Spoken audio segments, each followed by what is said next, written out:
Eléctrico también va a tener opiniones de los candidatos o candidatas a la presidencia precisamente a fin de este año. Queremos analizar esto y más en materia política, por supuesto, con Leslie Briceño, doctora en Ciencias Políticas y de Gobierno, que está nuevamente con nosotros en un año electoral también. Otra vez, Leslie. Otra vez. ¿Cómo estás? Qué gusto verte. Muy bien, ¿cómo están ustedes? Bien, contentos de verte nuevamente. Sí, de vuelta de Leslie. vacaciones. Sí, afortunadamente pudiste descansar, pero ya estás de vuelta y con esta situación además del megacorte de energía eléctrica, Sí.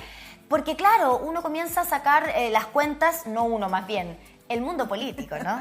Respecto de evaluar la gestión que ha tenido el gobierno hasta el momento, a primeras luces, porque esto ya es bastante reciente, ¿cómo podríamos evaluar la gestión del actual presidente Boric? En torno a la emergencia que vivimos ayer, el gobierno tuvo un actuar bastante rápido. Lo señalaba recién el delegado que estaban conversando ustedes durante la mañana. El COGRIT se hizo un llamado muy rápidamente, se decretó estado de excepción por catástrofes, también una rapidez que uno podría pensar que es bastante inusitada. Hay voces críticas, hay gente que dice que no, que se enteró la gente tarde. Se tomaron decisiones muy rápido en relación a una situación que nadie sabía cuánto iba a durar. Pero claro, hay cosas que mejorar. Por ejemplo, leía hoy día en la mañana no recuerdo si era un experto en gestión de riesgos o cosas por el estilo, que por ejemplo el decreto de estado de excepción y el toque de queda se debería haber informado por mensajería SAE, por ejemplo. Ok, a nivel nacional. A nivel nacional, porque mucha gente, si bien no sé, pasado ustedes, los datos no funcionaban porque las redes estaban colapsadas, por lo tanto llegaban muy tarde los mensajes. Entonces, claro, habían formas distintas de traspasar la información, pero uno podría pensar que la respuesta inmediata fue bastante efectiva. Una lógica de me voy a poner el parche ante la herida. Tomar decisiones que sean el decreto del estado de excepción, el toque de queda, incluso ya cuando se sabía que era muy probable que iba a volver la energía. O sea, por lo menos en mi caso, la energía volvió aproximadamente a las 9 de la noche justo también al ese mismo momento yo me había enterado que había toque de queda. Claro, sí, es que ese fue el punto de cómo fallaron también las comunicaciones. Sabemos que Carabineros incluso reforzó mucho el tema de la radio, que fue fundamental para ellos, como pasó en otras emergencias, pero está ahí ese análisis y ahí preguntarte, aprovechar, porque claro, hoy día todos se van a tomar de esto, porque es un año electoral. Exacto. Es un año donde todo va a ser analizado, todo va a ser criticado o todo va a ser aplaudido. Efectivamente. ¿Qué pasa con eso en medio de todo esto? Bueno, en general nos vamos a encontrar que las respuestas siempre van a ser cuestionadas. Probablemente la oposición va a estar diciendo que se tomaron medidas muy tarde, que esto no debió haber ocurrido, y efectivamente hay que revisar. Ahí los expertos y la investigación va a tener que señalar debido a cuál es la razón por qué se produjo este corte masivo de electricidad a nivel prácticamente nacional, que también la pregunta es cómo dependemos de un solo sistema que sea interconectado a nivel nacional. Y por otro lado nos vamos a encontrar que hay un sector que obviamente va a criticar las medidas del gobierno, va a criticar la infraestructura en ese sentido, pero también por el lado del gobierno que lo hizo muy bien, le van a tirar flores. Entonces tenemos que tratar de mirar objetivamente la situación y eso en general no se puede hacer en las primeras 24 horas, hay que mirar a futuro, qué es lo que se hace, qué son las medidas que se toman, porque esta no es la primera emergencia a nivel eléctrico que tenemos. Recordemos lo que pasó el año pasado con los temporales, que hubieron familias en algunas partes de nuestro país que estuvieron sin luz una semana. Entonces hay un tema con la energía eléctrica, sabemos que es un sistema que tiene sus fallas por las características propias de nuestro país. Somos un país delgado, por lo tanto tenemos una sola carretera importante, la 5 Norte o la 5 Sur. Un terremoto, se corta la carretera y Chile queda cortado. Pasó para el terremoto, Pasó que para ahora el se cumplen terremoto. 15 años mañana. Exactamente, pensemos en también una sola línea férrea, que también en cualquier situación de emergencia se corta el tránsito del país en dos. Entonces hay que mirar cuáles son las alternativas frente a una geografía que además es compleja. Y lógicamente que en un año electoral pueden ir surgiendo muchas propuestas, pero que no necesariamente sean las más adecuadas. De ahí volver a recordar lo que nos decía el experto en esta materia con el que conversamos, volver atrás a la termoenergía no es la solución. No es la solución, y él decía probablemente esto va a surgir. Quizás haya personas un poco nostálgicas de esa forma de producir energía tremendamente contaminante, y nos hacía el punto y no quiso pasar la oportunidad de hacerlo, ¿no? De decir, esa no es la opción. Ahora, volviendo un poquito a lo que mencionábamos respecto del escenario político ya de cara a las nuevas elecciones presidenciales, Leslie, que es lo que nos convocaba en primera instancia para poder conversar hoy día contigo. ¿Cómo está el escenario? Porque si bien hoy día podemos evaluar de manera positiva la gestión del gobierno actual, sí o sí la tiene muy difícil de cara a las nuevas elecciones con respecto a la continuidad. Tan difícil que incluso hoy día Michelle Bachelet, quien había descartado por completo volver a una carrera presidencial, es el nombre más potente que tiene la izquierda en Chile hoy. Exacto, o sea, ahí también nos damos cuenta un problema que tiene la izquierda y que tiene el actual oficialismo, que no tiene candidatos. Y esta falta de candidatos se debe principalmente por, bueno, son varias razones. Primero, recordemos que es un gobierno, el gobierno actual, el Frente Amplio principalmente, es un grupo político que hizo su trayectoria denostando a figuras tradicionales de la misma centroizquierda. Entonces, ahí está también por un lado pagando un precio. Pero también la falta de renovación de los rostros y de los líderes políticos. Ojo, y esto no solamente en la centroizquierda, o sea, si miramos a Evelyn Matei... No, sí, también un nombre... O sea, es un nombre, no es nuevo dentro de la política, no, viene siendo, tiene intenciones presidenciales desde los años 90.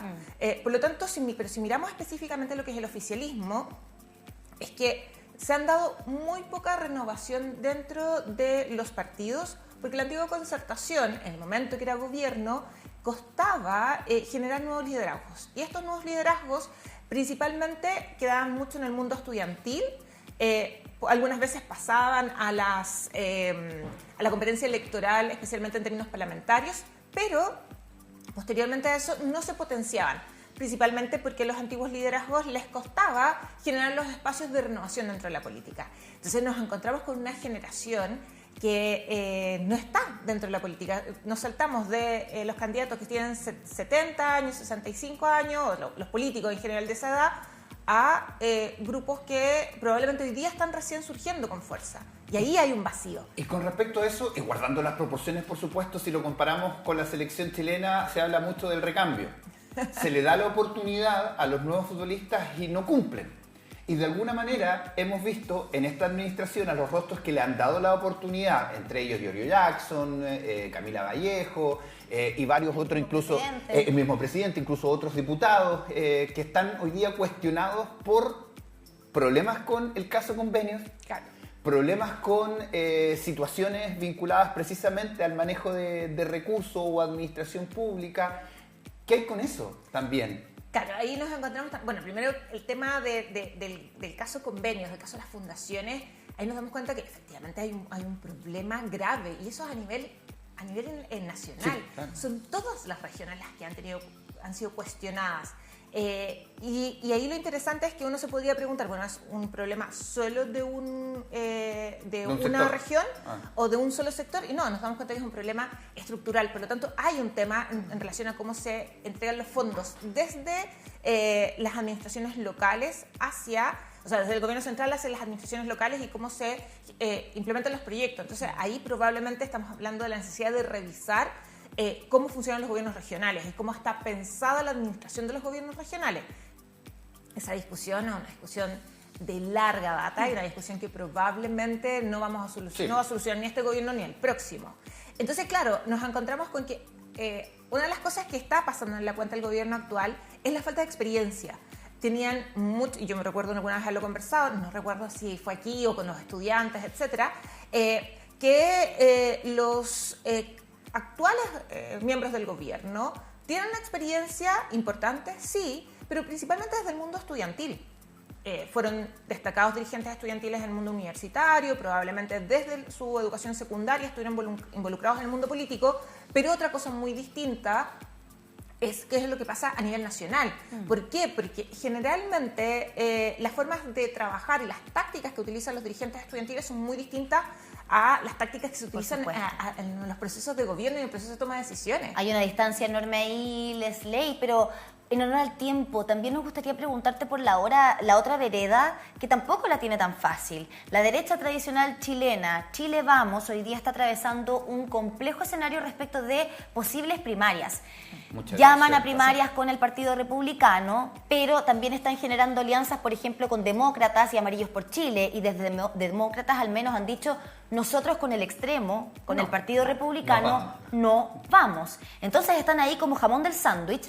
¿Con quién hago alianza? Si hago con Demócratas, no puedo con el Partido Republicano, y el Partido Republicano tampoco los está pescando mucho en buen chileno, ¿no? Claro, efectivamente, miramos el panorama de la centroizquierda, que todavía no ha definido ni siquiera quiénes son sus posibles candidatos, pero la derecha tampoco está tan fácil. Porque, claro, hay una candidata que está muy bien posicionada en las encuestas, que en general ha ido disminuyendo su apoyo, pero es probablemente porque tiene un desgaste de candidatura muy largo. O sea, Matei es candidata hace años, literalmente.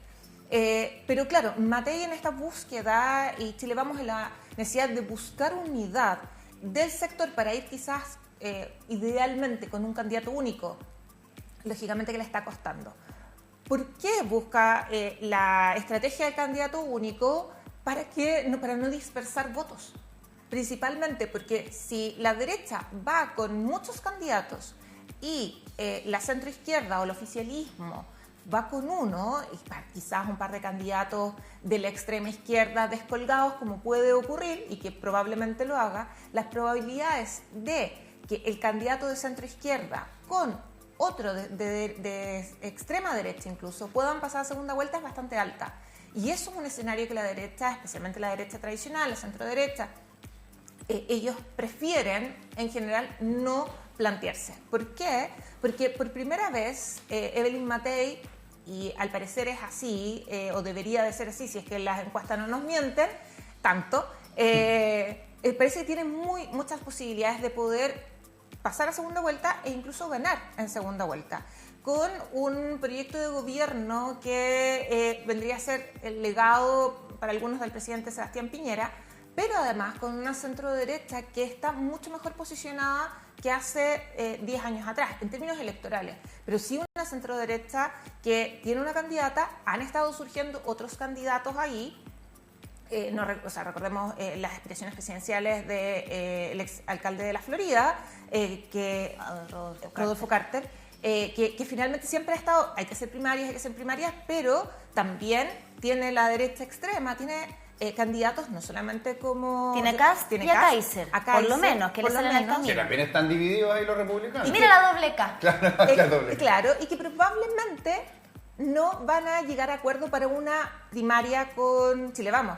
Ojo, también no podemos olvidar a otro partido de derecha que es el Partido Social Cristiano, que también tiene su propio candidato. Y que le fue bastante bien en las elecciones ahora municipales, ¿verdad? Etcétera. Entonces, que es una de las cosas que porque es lo que busca un poco la centro-derecha, Chile Vamos en general con estas alianzas, es generar una búsqueda del consenso y plantearse como una estrategia de nosotros probablemente no le resulte la primaria ampliada con estos sectores más extremos, pero probablemente lo que busca es en el discurso, nosotros hemos hecho llamado a primarias, nosotros estamos abiertos a conversar con los sectores políticos que son afines a nosotros, pero son ellos los que no están en esta lógica de buscar unidad. Bueno, de todas maneras sabemos que la derecha tiene o se siente con ese espaldarazo de que la ciudadanía dice que no vamos a mirar hacia la izquierda de nuevo, a propósito de lo mal evaluado que está la actual administración. Lesley, vamos a estar obviamente muy conectados contigo este año, agradecemos que hayas venido para acá, éxito en este año académico que ya está por comenzar. El lunes parten las clases. Vamos con todo. El lunes parten las clases, así que ya lista para partir con los alumnos. Muy bien, Les, nos vemos en la próxima.